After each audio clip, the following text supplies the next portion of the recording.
That I would love to have some tips or basically advice you would like to give someone who is starting out in their career, or someone who wants to step up in marketing, or try out different things in marketing.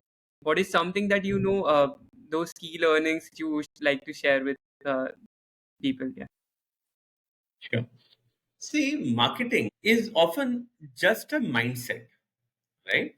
A marketing is often just a mindset of saying that I want to understand what's really going on the customer's life, what's Mhm, going in their mind, right? mhm, And a marketer always has to be curious. mhm, You always want to have to be curious, you have to try new things.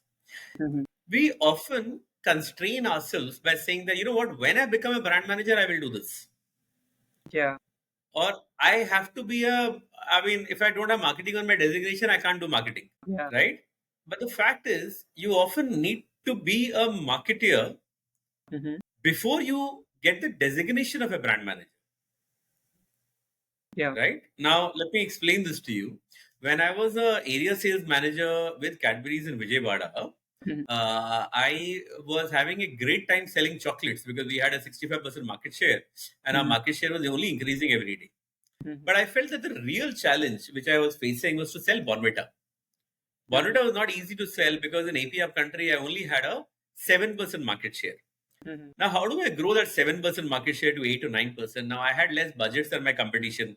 mhm. Horlicks and Boost had gone there and owned the retail chains, like all the key stores where I would sell my stock. They had put these vinyl boards all over their shops inside. And Mhm. I told my boss that, boss, I want to break this this hegemony of Horlicks and Boost, which are together holding some 70-80% market share, and I can't do that unless Bonita is more visible. I mean, I can't just put stock, and just that's not going to be enough because my stock is getting aged on the shelf. Mhm. So he says, Saurabh, what do you want to do? I said, I also want to put up these vinyl boards. Now these are typically handled by head office in marketing. Mhm. So he says that let's make a plan. What do you want to do? How much money do you require? So I did my groundwork. I talked to my team, etc. And I'd say I required say X lakhs, Mhm. right? So what we did is the basic thing that a salesperson has is the budget for trade loads. Mhm. A budget like a 12 plus one, for example.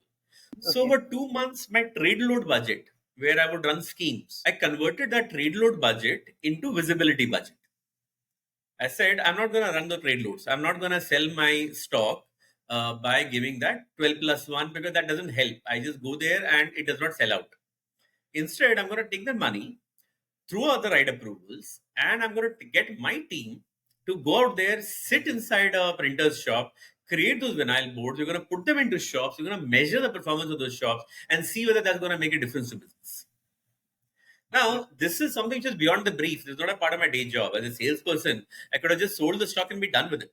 But because I demonstrated a belief in impacting the customer, Mhm. even as a salesperson, right, that created conviction that I have the right mindset and I genuinely believe in impacting the consumer. And I believe it was probably an initiative like that that essentially paved the way for me to move into head office. Yeah. So yeah, that was how you said that everyone can be a marketer if they think from a perspective of consumers and how they can influence their decisions and how they can help them out, right?